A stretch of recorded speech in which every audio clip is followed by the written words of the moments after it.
everyone, Gaijin here. Well, I've had a whole lot of time this week to kill because I just got a brand new PC and everything is nice and high def. I got lots more power to work with in order to make videos, but it left me with a lot of time on my hands as my poor wife was actually the technician and trying to get this thing put together. So I was sitting around thinking about what in the world to do when I remembered, oh yeah, there's that new docuseries that came out that I remember I was hyped a few months ago called Age of Samurai Battle for Japan, and I was really stoked to look into it. I mean, I was really stoked, but I do have to say, there's a lot of problems.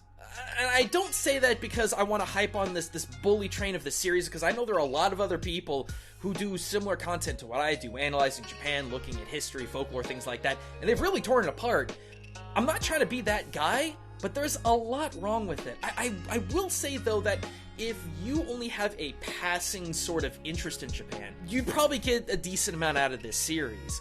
But there are so many different little inaccuracies, different ways of portrayal that I feel like just kind of muddle different characters, different settings, different battles, even some of the real basic things.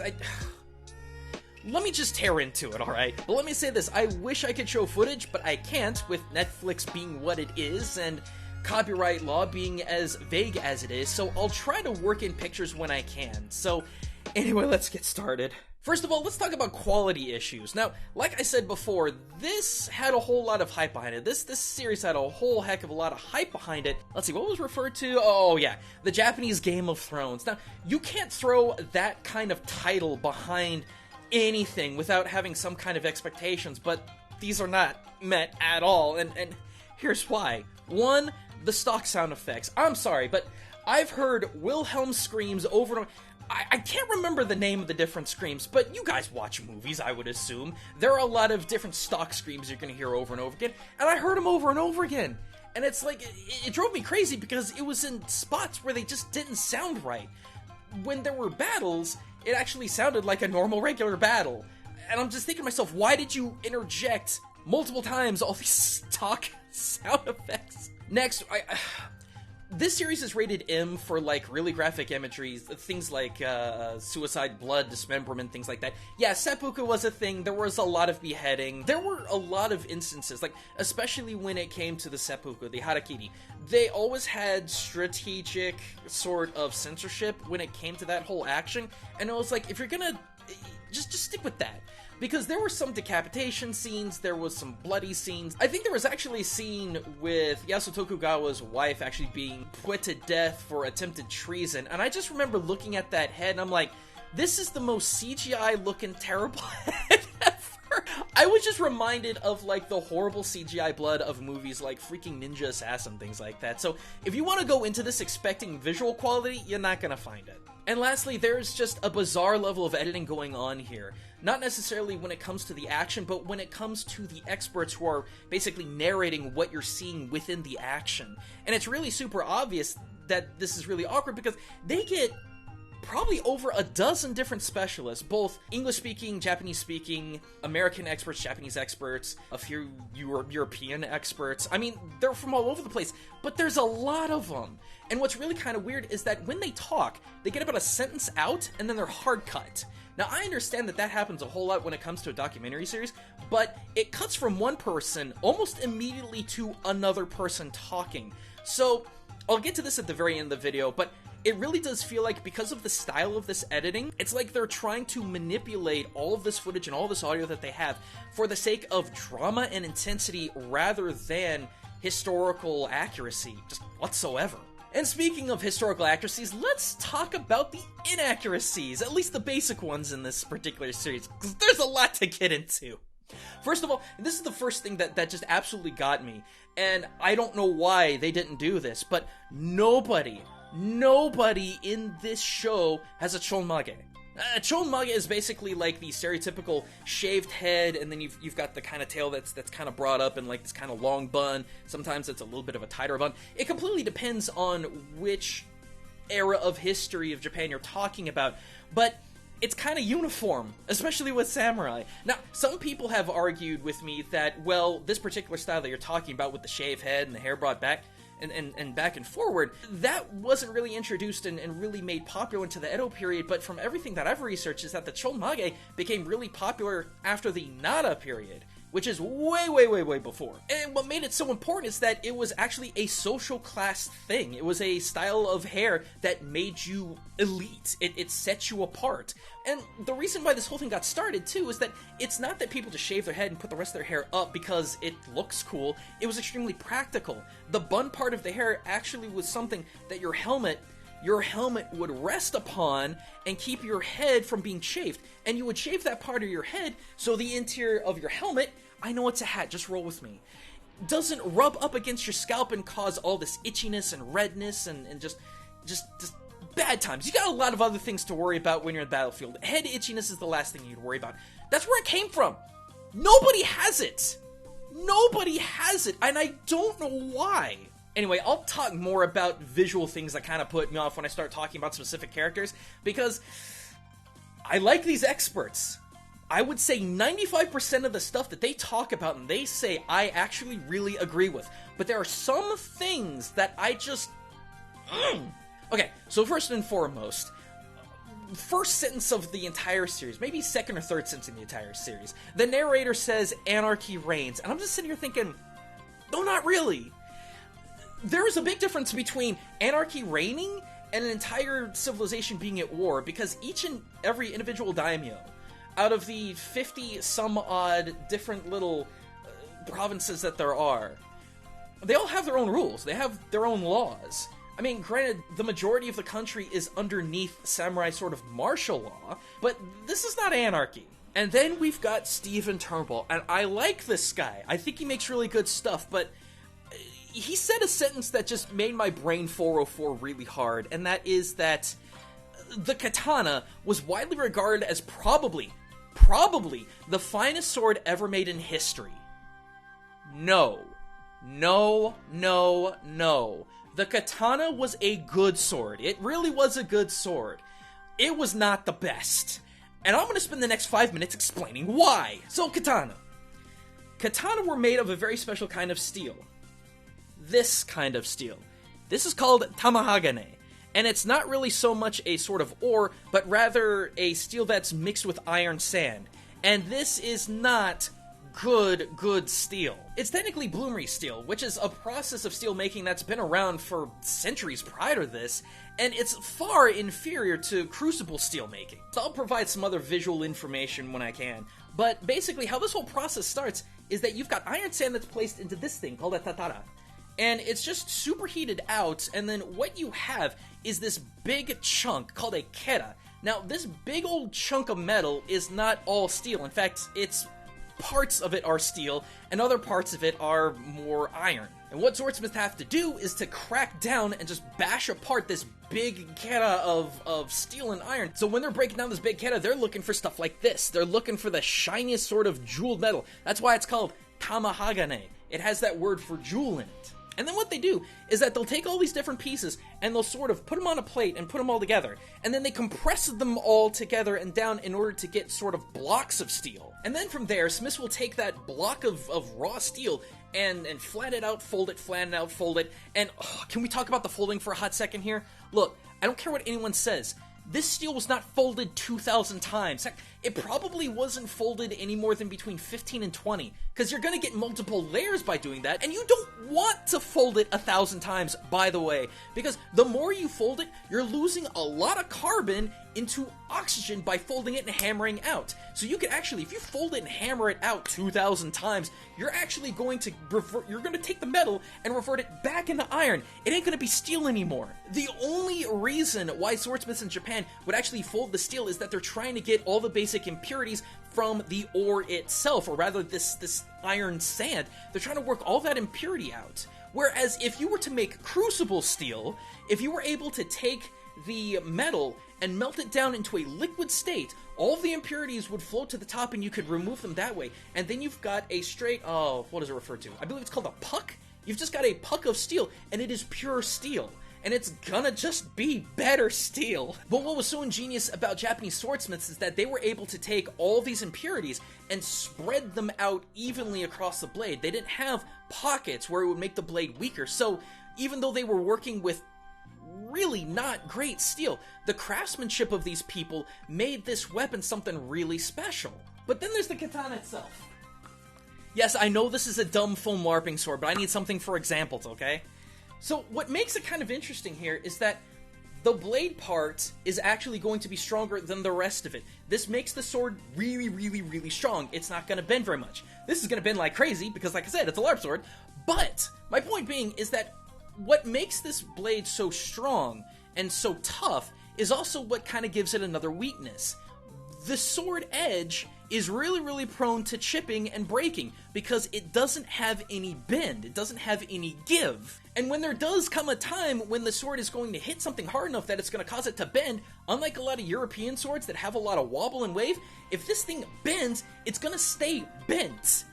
You're going to have to hammer it back out and hope that you don't break the blade in the process. But you're probably going to have to just start from scratch, so...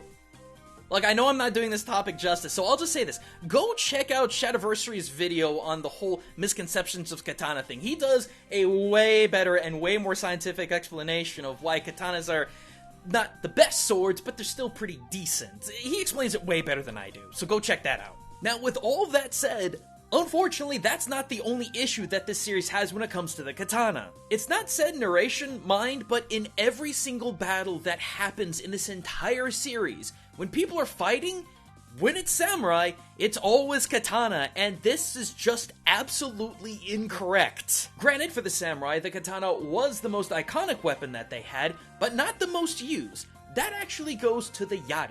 Which, yeah, I get, it's not nearly as flashy a weapon or something that we romanticize over, but it's the truth. Samurai just used spears and polearms way more than they did with katana. And you wanna know the reason? It's real simple. Advantage. I mean, if you've got a guy with a 5 to 8 foot spear in hand fighting someone with a 3 to 5 foot katana in their hand, guess who's probably gonna win? Yeah, the dude with the advantage of range. And one could even argue that the yari wasn't the most important weapon to the samurai. You could actually say that the bow was the most important. Because at least when it comes to the evolution of the samurai, before there was Bushido, there was Yuba no Michi, the way of horse and bow. In that, samurai would actually predominantly fight on horseback at range, and then once they ran out of arrows or they just got too close to their enemies, that's when they would pull the yari and other spears out and then go at it that way. Only when they hit the ground off the horse, which didn't happen as often as you think, that's when the katana came out, and even then, like I said, really rare. So again, I can't really help but feel that this docuseries that is supposed to be chronicalizing the actual history of this time period just kind of trips up in some places. And then we have another expert whose quotations I need to cite. They, the samurai, have known nothing but battle for a century. They are born into it. These are probably the greatest warriors history has ever known. Look, I just spent way too much time badly explaining why the katana is a decent weapon, not necessarily the best weapon, so I'm just gonna say, maybe give the Spartans a look when it comes to the greatest warriors of history? Just saying. And then there's this line. I don't remember who said it, but I did hear this in the very first episode. 800 years before Oda Nobunaga was active, no one would want to be called a samurai because it meant servant. Okay, stop, time out, look. The word samurai itself does mean to be a servant, but back 800 years before this time, the samurai weren't necessarily called the samurai. They were called mononofu, most of the time anyway. And translate that a little bit later, and it's the same kanji, it means bushi, it means warrior. They were warriors, but more than that, they were mercenaries. Japan, way back, 800 years before Oda Nobunaga's time, they didn't have a standing military. Other people, other daimyo would hire other samurai as mercenaries to basically protect their land. And in doing that, these daimyo would pay them not only in koku, rice, don't worry about it, but also things like land and opportunity and other things of that nature. I can't imagine why anyone would not want to. That doesn't even come into consideration that by 1100 AD, samurai held both the majority of the military power and the political power in Japan. So I have no idea what this person is on about. I can't... Who wouldn't want to be a samurai in the 800s? You are top of the food chain in military and politically. You're probably bringing in maybe not the best money, but you're at least stable. I don't understand what the point of that statement was. Alright, next. I'm gonna start talking about the characters. And basically, there's only one character I really want to talk about, because I could spend hours talking about all the different characters that were explained and introduced in this long-running series, this 6 episode of an hour-long each series. Oda Nobunaga. This series did Nobunaga so dirty. I mean, look at this image of Oda Nobunaga. This is how Oda Nobunaga looks in the series, okay? Now, remember this. Keep this in your head. Now, this is a 16th century portrait of Oda Nobunaga by Kano Motohide, okay? And this is a portrait of Nobunaga by Jesuit painter Giovanni Niccolò in the late 1500s. Apologies about the name. Okay? This is an image from the popular video game franchise Sengoku Musou Samurai Warriors. This is Oda Nobunaga, according to this very fictional game. Now, which one does the Netflix series one look like? Because it sure doesn't look like these two. Look, that's not to say that I don't think that these Musou games don't belong. Look, I'm a huge fan of the Musou games. I love the way that these games portray all these different historical figures and all these different events. But they are not historical documentaries. They are power fantasy video games. And again, no Cholnage. He just has this sort of disheveled hair that sometimes he has up, but most of the time he just has down. And that kind of brings me to a huge point. Where is Nobunaga's distinction? Because look, maybe in the early years when he was known as the Fool of Owari, I get the fact that maybe he was more unhinged and he dressed more undignified, but he had to clean up at some point. He absolutely had to. What drives me crazy about this series is that they make him look just as disheveled in the beginning as they do in the end. There's no change, and he had to change. I know for a fact, historically, he did have to change. Now, is that saying that Oda Nobunaga wasn't cruel? No, he was horribly cruel and horribly vicious, but he had a weird sort of Frieza-like dignity to what it was that he was doing. Whereas in this series, every single time I see him and he's not fighting, he's knocking something over, breaking something, burning something, ripping something up, or screaming for sake. And I can tell you right now, Oda Nobunaga was not a drunk. Especially not as drunk as they're making him in this. In the very first episode of this series, when they were just introducing Oda Nobunaga, they said, and I quote, "Nobunaga still held on to the ancient traditions of the samurai." Then why isn't that shown or expressed? I believe it, but you can't believe it with this. Again, this is a small thing. This is a very small thing, but this is something that actually drove me crazy. Is this whole idea of Oda Nobunaga being this demon king of the sixth heaven. They didn't really explain why or how that happened. They did explain that Nobunaga was basically going on a rampage against Buddhism because Buddhism had such a huge political control over Japan. He had to break that in order to unify the entire country. That's correct, but the whole idea of him taking on this name, it seemed like people were giving it to him based on his warfare, and that's not what happened. The reason why Oda Nobunaga got this name is that when stuff was really starting to hit the fan, when he was really going after militant Buddhists, you had Takeda Shingen over here just rolling in saying, "I'm the warrior of Buddhism, I am the protector of Buddhism," and Oda Nobunaga sitting here saying, "Well, you know what, I'm just the devil, I'm the demon king of the sixth heaven, bring it." You gotta respect the balls on that man. But my point is that it wasn't a negative thing that was brought upon him. It was a name he gave himself to just exert this sort of fear and power that he had. And again, all of this is from the first 2 episodes. This big chunk of this video was only from the first 2 episodes. There's so much more I could talk about. Like freaking Date Masamune. Why was he so prevalent in the series? He doesn't do that much. Granted, he's cool. He kicks so much butt. I get that. He's an amazing character. But why him? He didn't do that much. If you really want to talk about badasses from the Sengoku Jidai, talk more about Takeda Shingen. And look, if you want to, even if you want to talk more about people who didn't get much of a limelight, why didn't you talk about Yukimura Sanada? Like, I understand that the Battle of Osaka Castle was kind of the last sort of epilogue when it came to the series, but the Sanada clan, you want to talk badass, look them up.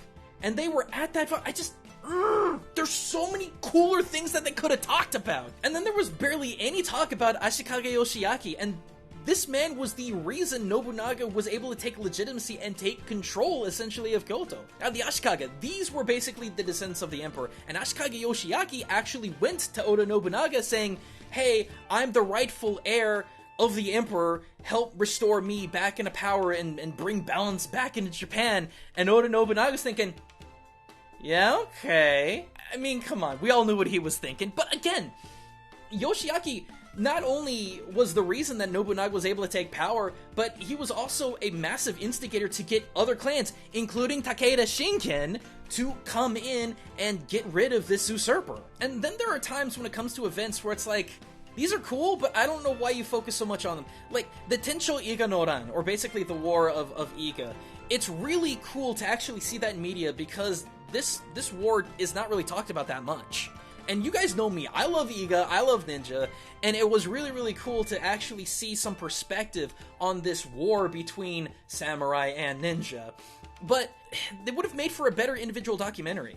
Heck, the Iko Iki would have made for a better independent documentary. And again, there's just more and more and more that I could talk about. I'm looking at my raw footage right now and I'm already 40 minutes in. So what the heck happened? Well, I actually have a theory on that.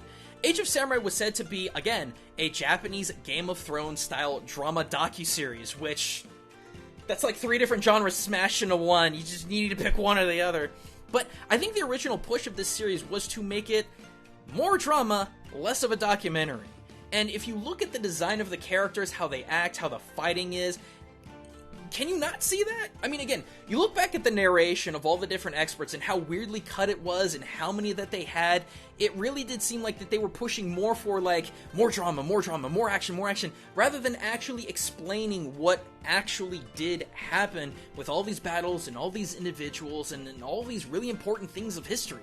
And so I think at one point, the creators of the series realized that, oh man, we're going over budget, we just can't make this the Game of Thrones series that we wanted it to be. So they kind of backpedaled a little bit and just threw a whole bunch of experts at this, just trying to sort of salvage it. But again, like I said, the editing with all of the different experts actually makes it sound like it was way more biased to the action and the drama than it really was to any of the history, but I don't know. What do you guys think? For those of you that have actually seen Age of Samurai Battle for Japan, what did you think of it? Again, I'm not wanting to sit here and really dog on the series too hard because there's a lot of good information in it, and the actors really did do their best.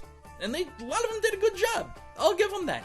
But it's just the sets, the design, the quality, it felt like it was rushed or something was missing, and it just wasn't the cohesive thing that it really could have been. I don't know. I would love to hear what you guys have to say in the comments, though, so please go drop that. I don't know, there's just so much more I could talk about. But anyway, I'll leave it at that, and until next time, everyone, this is Gaijin, signing out.